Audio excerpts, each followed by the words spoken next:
Hi, and welcome to this episode of Our Guest Is, presented by My East Coast Experience Media in partnership with RBC.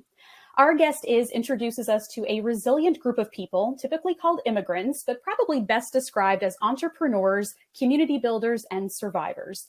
In each episode, we'll hear all about their journey to Canada's East Coast in their own words. Today, our guest is James Mullinger, a 2022 honoree of the Most Inspiring Immigrants in Atlantic Canada Awards, a My East Coast Experience Media initiative presented by RBC.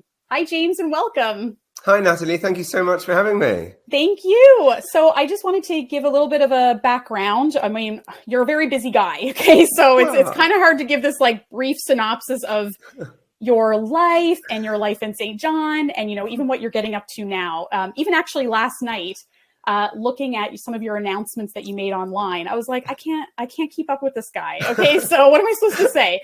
So very brief synopsis for people who are watching or listening. I mean, since you've come to the East Coast, since you've made your home St. John, New Brunswick, you've launched a magazine, Maritime Edits, sharing your love of small communities, especially in Atlantic Canada. You've got your second season of your show, Atlantic Edition. And you've got your book. I mean, you just are doing this tour of this amazing book, Brit Happens. And then what the announcement was recently, you're working on a sitcom with Bell 5 TV. That's awesome. Oh, thank you. Yeah, it's everything's kind of seems to be happening at once. But I mean, there's that old cliche about, if you love what you do, you never work a day in your life. And I mean, I think, part of it is that, like, I obviously sometimes do get stressed, but everything I'm doing is things that I love. And it's also everything that I've dreamed of doing since I was a kid that I never thought would be possible. And I honestly believe that, what made it happen in many ways was moving to Atlantic Canada, but specifically kind of being inspired by the way that East Coasters have this work ethic and this drive, whereby everyone here kind of does a few different things, and no one is ever pigeonholed. No one says that you're this is a very specific example, but it is a real one where it's no one says you're the deputy chief of police in a small town, therefore you can't be the hottest wedding DJ in town. But in this case, I know that guy. Yes, well, exactly, and there we go. Another thing I love about it here: everyone knows everyone, and so I think I kind of just adopted what everyone else was doing here, which was that no one ever said that because of this you can't do that. And in big cities, and certainly where I'm from in London, people get pigeonholed. If you're a journalist, they say, well, you can't be a comedian. Which one are you?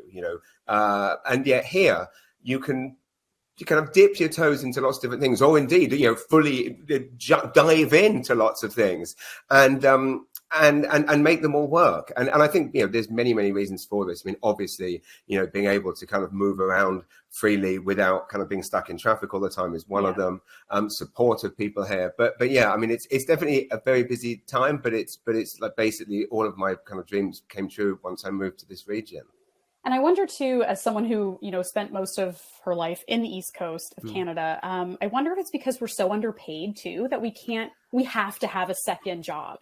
Yes, we have to have a side gig. Well, yes, and you're right. And I mean, ultimately, that is essentially where I think that work ethic came from, which is that people did whatever they needed to do to survive. Now, of course, I mean, there's plenty of other places in the world that also have similar issues, and I'm not saying that all British people are lazy and that all, but what I'm saying is that seemingly here there is definitely a work ethic whereby, as you rightly say, if one job isn't paying the bills, then people will take on a second and a third. And yes, I think that kind of that case that's been the way things are for so long has kind of filtered into for example, Adam Lorden, who I work with on both Atlantic Edition and now the sitcom, he is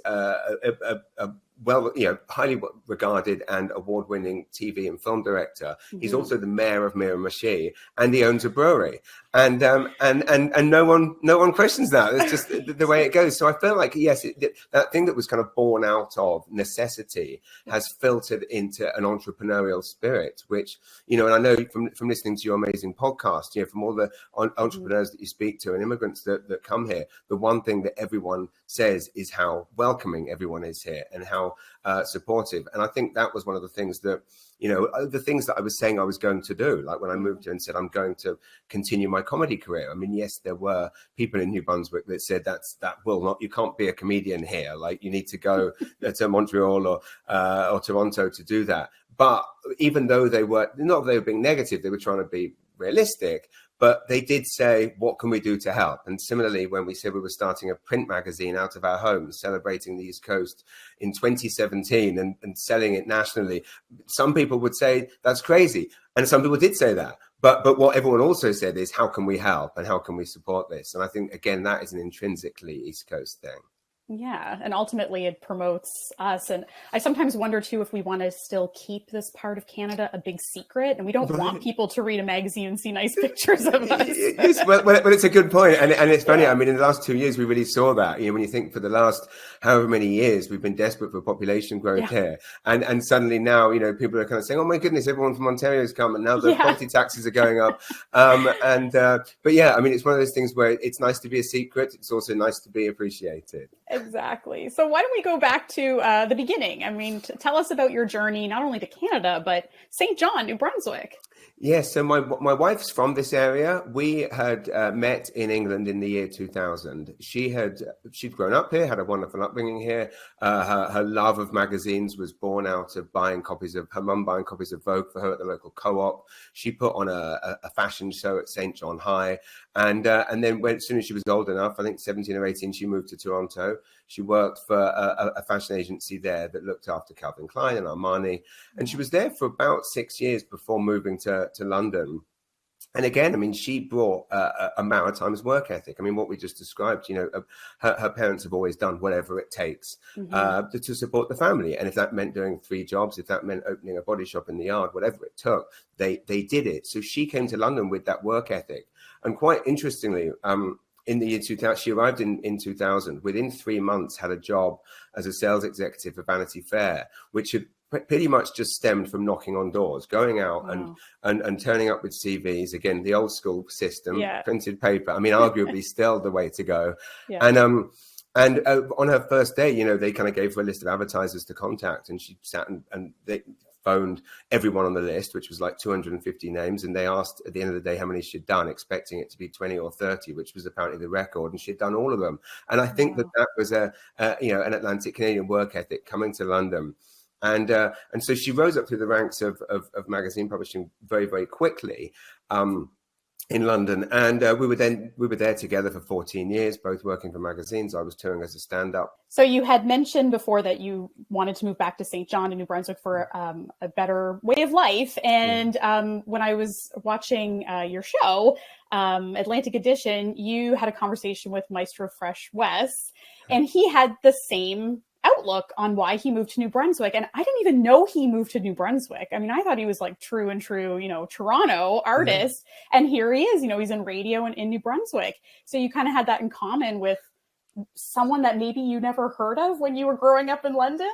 Yeah, well, true. But then I guess conversely, my wife was a huge Maestro Fresh West fan, when she graduated from St. John High, Let Your Backbone Slide was the song of and I mean, it's still an absolute classic. I mean, when we were actually filming that episode of Atlantic Edition and walking through King Square in St. John, we kept having to do retakes because every single time we started talking and filming, people in the background would see him and start blasting out Backbone Slide from their phone. And of course, I mean, it's a beautiful thing. And of course, we all loved it.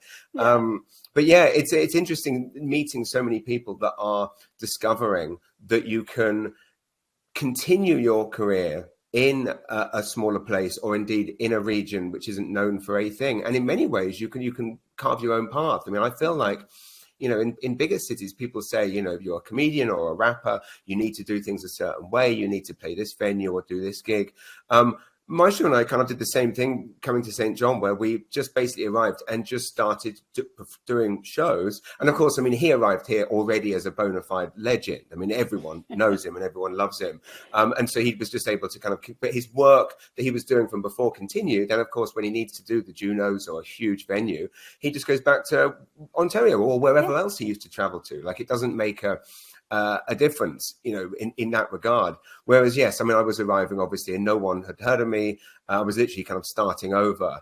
But ultimately, it was just a case of going out and doing work and treating it the same way anyone else would in any other industry. You know, if you're a plumber and you start a plumbing firm, you go out and do jobs, and if people like them, they tell people. If you do a bad job, then they also tell people. And that's another reason why I feel like this very organic approach on the east coast of Canada, because it is smaller and the population is less, it means that people kind of almost have to perform better at every job they do, because if you mess it up, everyone hears about it. And not that I was kind of not taking my comedy career seriously in England, but equally, you have a bad gig in the middle of nowhere in the UK. I mean, no one hears about it. If I have a bad gig in St. John, everyone's going to hear about it. Right. So I really go into every single show with that in mind. And just basically went out and found work through that, word of mouth. Yeah, and it obviously worked because, and I question how you may have felt about this, because I know Jerry Seinfeld's one of your idols, but at the Harbor Station Arena in St. John, you sold more tickets than he did, and then you broke your own record the second time, right? Yeah, I mean, and obviously there's many caveats to it. I mean, obviously this was just twice in my home city. I had obviously had the hometown advantage.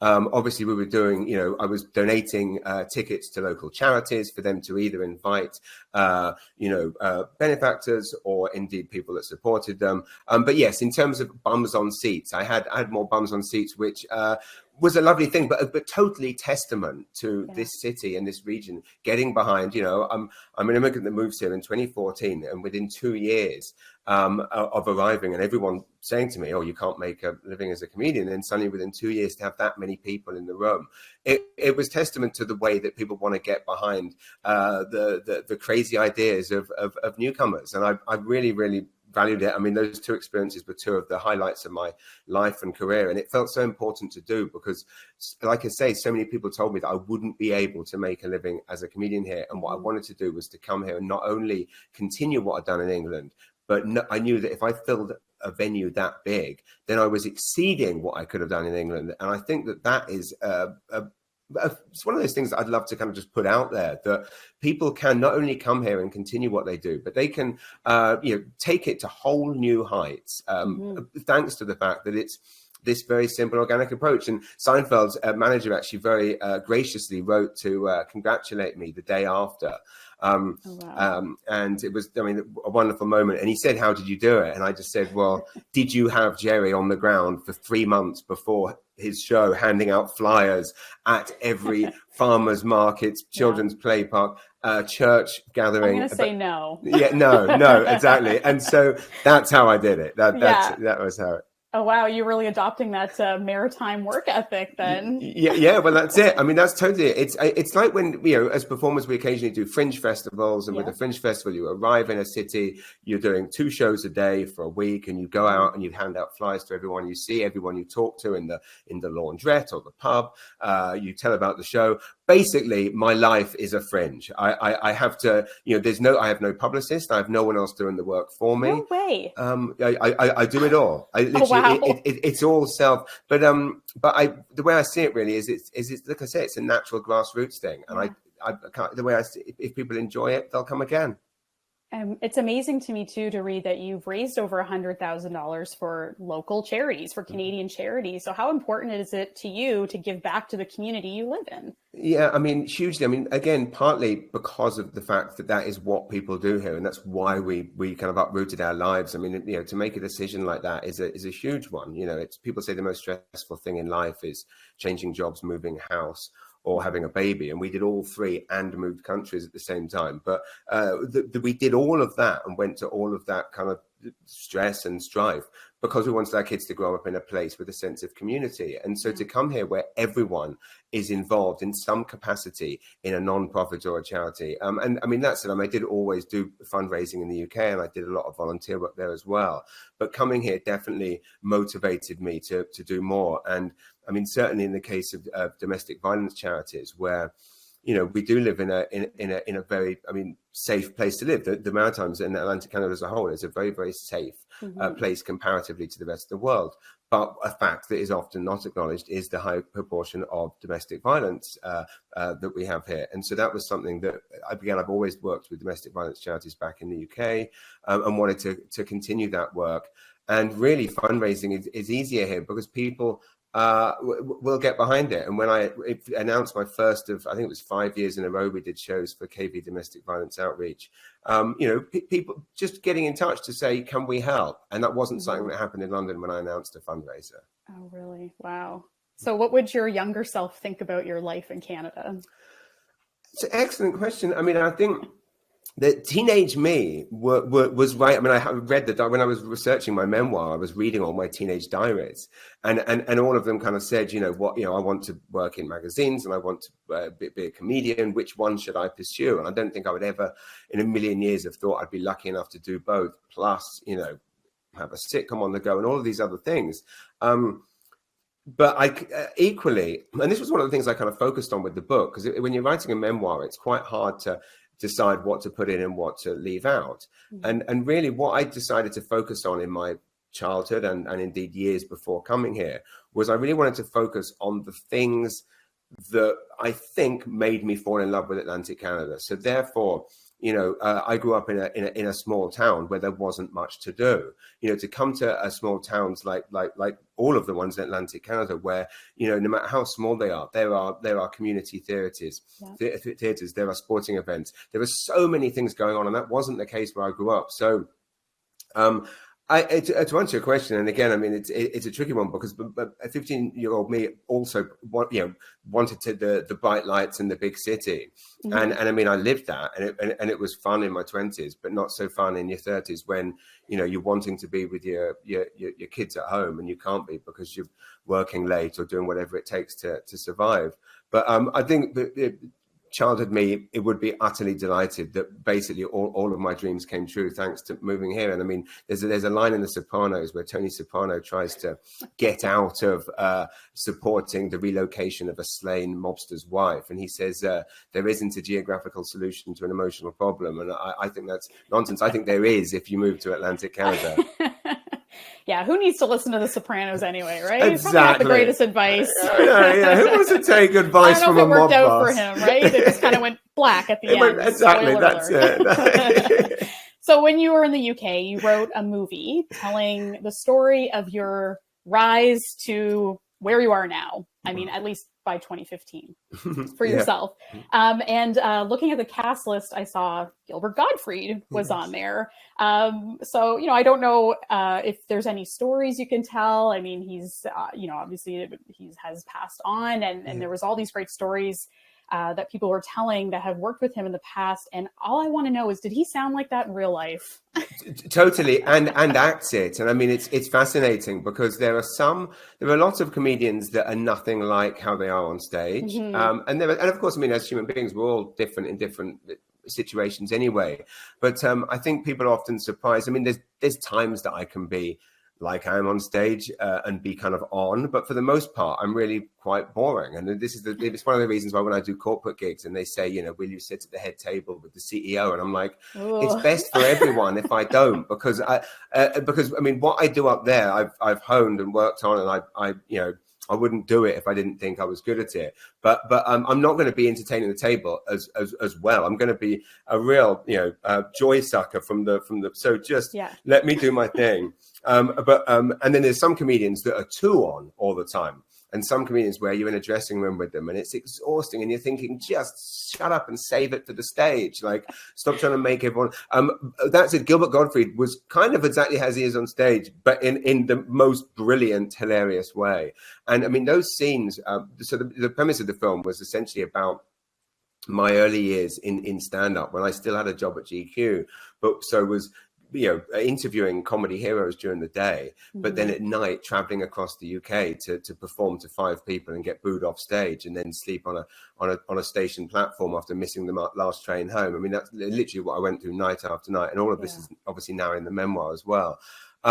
But so it was about the kind of bizarre dichotomy between, spend an afternoon with Amy Schumer and she says, hey, do you want to hang out after? And I'm like, oh, I can't, I've got to go and get booed off in a 5-hour train ride away.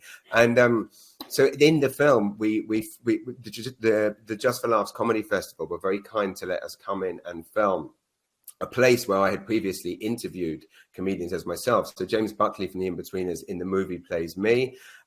So this was very surreal. We are in the same room that I interviewed a lot of these comedians in 2 years later.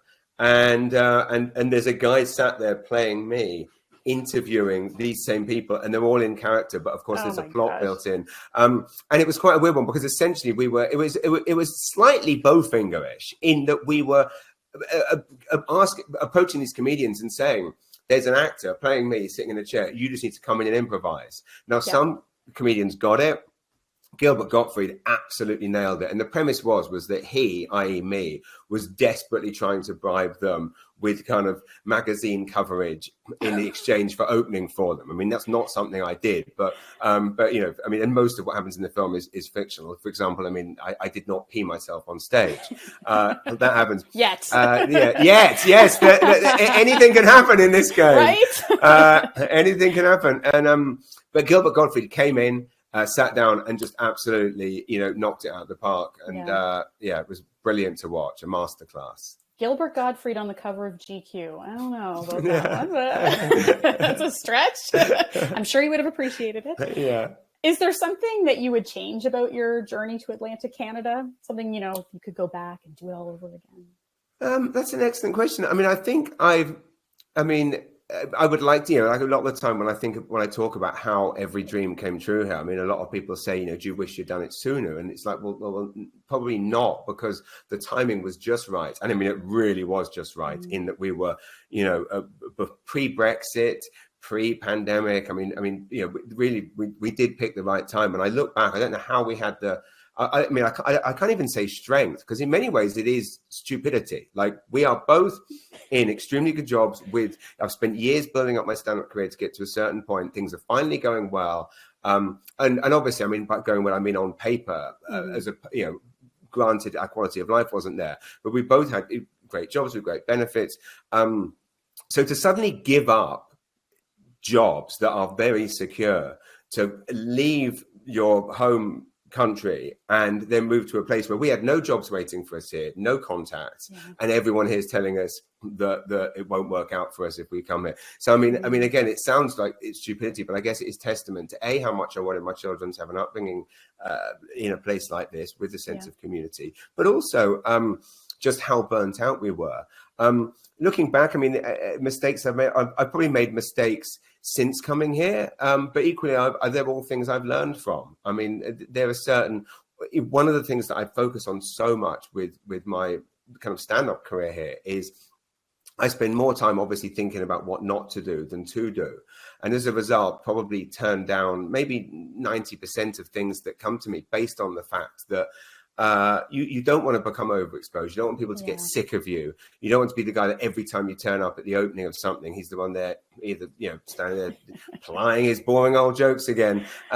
So there's certain events and gigs and things that I have done in the past that were very high profile that I now regret doing. But equally, I learned my lesson, and now I have a very strict policy, which is that I don't do shows that aren't me doing what I do, i.e. stand up. But there's no point having me at a sporting event or a music event, or you know, let the musicians do their thing, let the sportsmen do their thing. I would rather be in my own forum doing the thing that I do, and I feel like that basically because it gives the best possible experience for the audience. And I'm not adding anything at a sporting event. They're the stars, so let them do what they do, and I'll do what I do. So what do you think, and I know you're not going to say anything mean about this, but what do you think about comedians in this part of Canada? Oh, I mean, the thing is, there's an amazing scene here now. And I mean, and I write a lot about this in the book, and there was an amazing comedian who was one of my best friends in the world, who lived in Sussex, a gentleman by the name of Lloyd Raven, who tragically passed a couple of years ago. And there's a lot of tributes to him in the book based on the fact that he essentially created comedy in this region, and he started a company called the Bay of Funny. So in the year 2009, when I did a show with him in Sussex, New Brunswick, and two other comedians, Neil Mundell and Shane Ogden, At that point, there were 3 comedians in the entire province of New Brunswick. And so probably across, if we go, there was a burgeoning scene in in Newfoundland and Labrador, of course, and has been for many years. But certainly in New Brunswick, there was 3, and now there's more than 50. And the amazing thing is that you look at Nova Scotia. Not only are there some of the best comedians in the country there, Dan Hendricken and Travis Lindsay, so many. In addition to obviously This Hour's 22 Minutes, there's also comedians like Claire Belford who are not from the region but who have moved here. I don't know if she would describe it as a career move, but the fact is that she's one of the hottest tipped comedians in the country, performing all the big festivals, but as choosing to live in Halifax, Nova Scotia for presumably, and again, I don't want to speak on her behalf, but quality of life and also the opportunities that are here. Peter Anthony being another one who just hosted the Royal Tattoo. And I think that's the thing that's really changing and that makes me so happy is seeing organizations like the Royal Tattoo see that that comedians can be multifaceted. And I think in the past, maybe they've been pigeonholed or people have been scared of the kind of truth to power thing. So it's wonderful to see. But yeah, I mean, I think the comedy industry in Atlantic Canada has never been healthier. Yeah, no, that's good point too. And before, you gave us some advice from The Sopranos, which probably wasn't the best advice or the best, route of an advice. Yeah. But do you have any advice to give not only to maybe a comedian, born and raised in Canada or thinking about moving to Canada, but even just people who want to move to Canada in general? Yeah, I mean, I think the best thing that I can say is that you will not find another country in the world more welcoming to newcomers, outsiders, immigrants. It's truly remarkable. I mean, for me, the year that I moved here was the year of all of the terrible things that were happening in the world, and to come here and see British politicians trying to get votes by saying that they would not let Syrian refugees into the country, and this kind of horrible rhetoric that ultimately kind of also led into Brexit. There's this kind of very much like what happened with Trumpism in the States, and then to move to a country which is the second biggest country in the world, but still feels like a small community in so many ways. In that wherever you travel in Canada, people are looking out for you. But also to move to a country where the Prime Minister and indeed all politicians were welcoming refugees with open arms, and then obviously hearing the Tariq Haddad story, which and I mean, just the most inspiring, incredible thing. And of course, the family is incredible and inspiring. But as they will tell you, it was the way they were welcomed here that helped them kind of do what they do. And I truly think that if you are looking for a change, or indeed looking to start a business, or indeed just to move to a place where you're going to be around people that have your best interests at heart, there is no better place in the world to look than Canada. Well, thanks so much, James. Thank you very much for joining us for this episode of Our Guest Is, and we'll be back in 2 weeks, joined by another very special guest. If you don't want to miss an episode, make sure you subscribe. You can find us on myeastcoastexperience.com, Spotify, Google Podcast, Apple Podcast, Stitcher, and YouTube. Plus, you can follow My East Coast Experience online on Instagram, Twitter, LinkedIn, and Facebook. Thanks again for joining us, and we hope you can join us for our next episode.